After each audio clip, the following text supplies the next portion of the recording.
Olá, tema de hoje: gratuidade da justiça com pagamento de despesas processuais. Se você acredita que todo mundo que tem a gratuidade da justiça concedida numa demanda está livre de todas as despesas processuais, você vai ver nesse vídeo que isso não é verdade. Vem comigo que eu vou te explicar. Como já costumeiramente feito aqui no canal, a análise do tema será feita a partir do trajeto metodológico hermenêutico, que é o caminho que passa pela legislação, doutrina e jurisprudência. Comecemos então pelo artigo 844 da CLT, que vai nos dizer expressamente que a ausência do reclamante à audiência gera o arquivamento da demanda. Entenda-se aqui o arquivamento como a extinção do feito sem resolução do mérito por ausência, porque um dos pressupostos trazidos pela lei trabalhista é que o autor da demanda esteja presente à primeira audiência. Já o parágrafo 2º do artigo 844 vai nos dizer que a ausência do trabalhador implica pagamento de custas, ainda que ele seja beneficiário da justiça gratuita. Então vejam que essa passagem da legislação é clara e bem objetiva. Se ausentar a audiência, gera o pagamento de custas, ainda que o trabalhador tenha concedido o benefício da justiça gratuita. Então não é porque ele é trabalhador e autor da demanda que a concessão da justiça gratuita lhe dará automaticamente a isenção do pagamento das custas. E o parágrafo 3º do mesmo artigo 844 irá nos dizer: o pagamento das custas torna-se então uma condição para a propositura da próxima demanda. Então percebam que na leitura sistemática da legislação nós podemos concluir: a ausência do reclamante à audiência gera o arquivamento. O arquivamento não isenta o trabalhador de custas, mesmo que ele tenha concedida a gratuidade da justiça. E terceiro, o pagamento das custas se torna então uma condição processual para a propositura de uma nova demanda. Seguindo para a análise doutrinária, eu vou me valer aqui da doutrina do professor Manuel Antônio Teixeira Filho. Vários autores tratam do tema, quase todos no mesmo sentido. Eu gosto de me valer do Manuel Antônio Teixeira Filho porque ele é um autor que influencia diversos outros autores, mas você pode lidar com qualquer doutrina de qualidade. Homero Batista Mateus da Silva, Mauro Schiavi, Carlos Henrique Bezerra Leite, são várias doutrinas processuais que analisam o tema de modo bastante profundo. Mas vamos com Manuel Antônio Teixeira Filho, porque eu tenho a impressão de que ele é um autor que influencia diversos outros autores. E, inicialmente, o autor trata do tema a partir da perspectiva de que essa previsão legislativa é uma espécie de punição para aquele autor que falta à audiência no processo. Então ele trata a lógica da condenação em custas, mesmo para o beneficiário da gratuidade, como uma espécie de sanção, uma punição, gerando uma busca por uma maior respeitabilidade, um maior compromisso por aquele que tem uma demanda judicial e que precisa comparecer à audiência para que ela prossiga. Esse é o primeiro aspecto que a doutrina do Manuel Antônio Teixeira Filho nos traz. Num segundo momento, ele vai nos dizer que é preciso ter um olhar cuidadoso com essa passagem dos parágrafos do artigo 844, de modo que isso não afronte de alguma maneira o acesso à jurisdição. Ele está preocupado ali, certamente, com a lógica da constitucionalidade desse dispositivo trazido e reformado pela Lei 13.467 de 2017. E, por fim, a jurisprudência. Aqui eu vou me valer daquela que é a mais importante, porque é vinculante, que é a jurisprudência trazida pelo Supremo Tribunal Federal na ADI 5766. Lembrando que a ADI 5766 é um precedente, portanto, precisa buscar ratio decidendi. Lembrando que ela é vinculante, então todos são obrigados a segui-la. E lembrando também que desde novembro de 17, ou seja, a data da reforma da consolidação das leis do trabalho, todas as interpretações devem ser feitas nesse mesmo sentido. E o STF, então, se debruçando sobre o tema, na ADI 5766, lá no item 2 do acórdão, vai dizer É razoável, é proporcional exigir o pagamento de custas para evitar uma espécie de abuso, ele quer dizer aqui, alguma coisa como uma boa-fé processual, e entende então que é constitucional cobrar custas do trabalhador reclamante que se ausenta à audiência, mesmo que ele seja beneficiário da gratuidade da justiça. Então é importante notar que o Supremo Tribunal Federal convalidou a redação dos parágrafos 2º e 3º do artigo 844 da CLT, que determina o pagamento de custas e esse pagamento como condição para a propositura de uma nova demanda.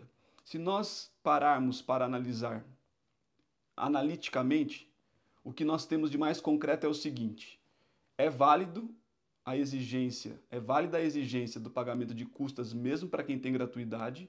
Então é preciso observar no 844 o prazo que a parte tem para fazer a justificativa da sua ausência, e se ela fizer a justificativa em tempo e modo, ou se ela não fizer. Se ela não justificar, tem que pagar custas. Se ela justificar e a justificativa não for aceita, tem que pagar as custas. E tendo que pagar as custas, ela se torna pressuposto da demanda subsequente. E lógico, temos que ver a análise inversa, nos casos em que a justificativa vem aos autos e o juiz a acolhe. Então nós temos como um outro efeito o seguinte: dentro do prazo concedido pela lei e no modo previsto pela lei, a parte justifica, o juiz acolhe a justificativa e aí sim pode isentar do pagamento de custas, e ela deixa de ser então um pressuposto para a propositura de uma nova demanda, uma condição para a propositura de uma nova demanda. É assim que nós, analisando analiticamente, chegamos à conclusão de que os parágrafos do 844 são constitucionais. Portanto, a parte ausente à audiência, mesmo com gratuidade, não vai ter isenção de custas imediatamente, e que ela precisa fazer a justificativa. Agora, é importante notar que a legislação não fixa qual é o caminho da justificativa. Então, pela instrumentalidade das formas, qualquer forma de justificativa válida e convincente serve para justificar a ausência à audiência e levar então à isenção das custas. Não é que não pode haver isenção de custas, é que a gratuidade por si só não gera essa isenção, segundo a redação do artigo 844, a análise doutrinária da redação desse artigo e a jurisprudência vinculante do Supremo Tribunal Federal. Isso é o que está posto. Analiticamente, é isso que nós temos. Agora, nós sempre podemos fazer uma análise crítica. Então, olhando para a decisão do STF, nós podemos concluir, e lendo especificamente o conteúdo do acórdão, que eles partem de uma sociologia inadequada, porque se você vai lendo a construção sociológica que o acórdão faz, parece que eles passam muito mais por uma lógica de má-fé, de ato atentatório à jurisdição ou à justiça, e não propriamente dito pela análise da gratuidade.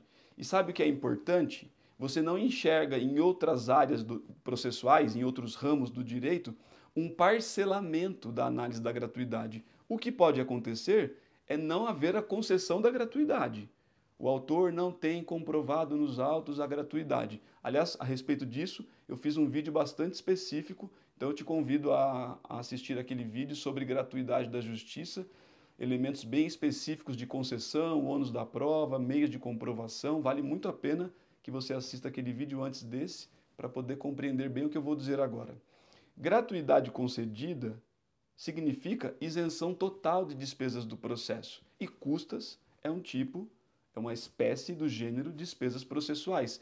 Em nenhum ramo do judiciário, em nenhuma outra área do processo, existe essa análise parcelada da gratuidade. Ou bem você concede a gratuidade e todas as despesas processuais ficam isentas, ou não se concede a gratuidade. Simples assim.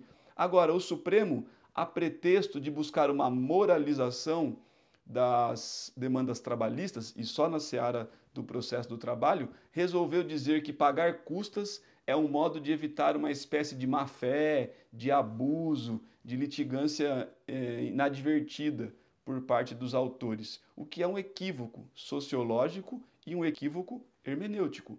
Por que é um equívoco hermenêutico?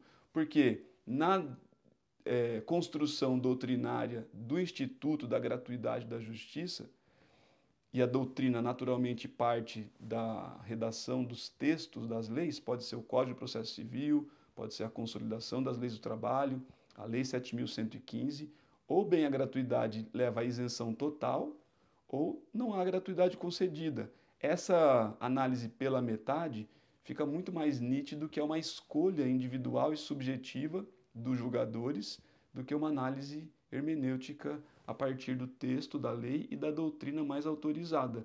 Se eventualmente houver abuso, e vejam, não é que não pode haver abuso, claro que pode, mas aí você tem os institutos da litigância de má-fé, do ato atentatório, como elementos de multas processuais, né? E aí, multa processual tem uma análise distinta das despesas ordinárias processuais. Uma coisa é pagar custas, taxas, emolumentos, depósito recursal. São elementos ordinários das despesas processuais. Outra análise pode ser feita nas despesas extraordinárias, embargo protelatório, litigância de má-fé, ato atentatório à dignidade da justiça e da jurisdição. Não são análises que vão na mesma direção, porque umas são o ordinário do processo e outras o extraordinário do processo. Então vejam como a análise dialética pega de uma forma crítica o que está posto, a tese, que está na decisão da ADI 5766, gera nela uma antítese que é: pode uma gratuidade ser concedida em partes, pela metade, parcialmente, só para um ramo da justiça, só para um tipo de despesa? E eu nem preciso ir longe, porque o próprio Supremo Tribunal Federal, quando analisou as despesas relacionadas a honorários advocatícios e honorários periciais, entendeu que a reforma trabalhista era inconstitucional nessa passagem em que determinava que, mesmo com gratuidade, o autor teria de pagar as despesas do advogado da parte contrária e do perito. E quando foi analisar as custas no arquivamento, disse o inverso. Então, no próprio órgão, dentro do Supremo Tribunal Federal, a análise ficou parcelada. Gratuidade para isentar de honorários periciais e advocatícios e gratuidade sem isenção de custas em caso de arquivamento. Não estou dizendo que não exista abuso nos arquivamentos. Só estou dizendo que, se houver abuso e quando houver, ele precisa ser sancionado com multas processuais especificamente. Nós não podemos fazer uma lei, uma doutrina ou uma jurisprudência que leve em conta o excepcional e torne o excepcional a regra do jogo. A regra é o ordinário, é o que acontece com mais frequência. E me parece, querer crer, que o que acontece com mais frequência é a boa-fé processual. Até porque, sejamos sinceros, doutrinariamente, a boa-fé se presume. A má-fé deve ser comprovada em cada caso concreto. Certo? Espero que tenham gostado, que tenha sido útil e até o próximo vídeo. Muito obrigado.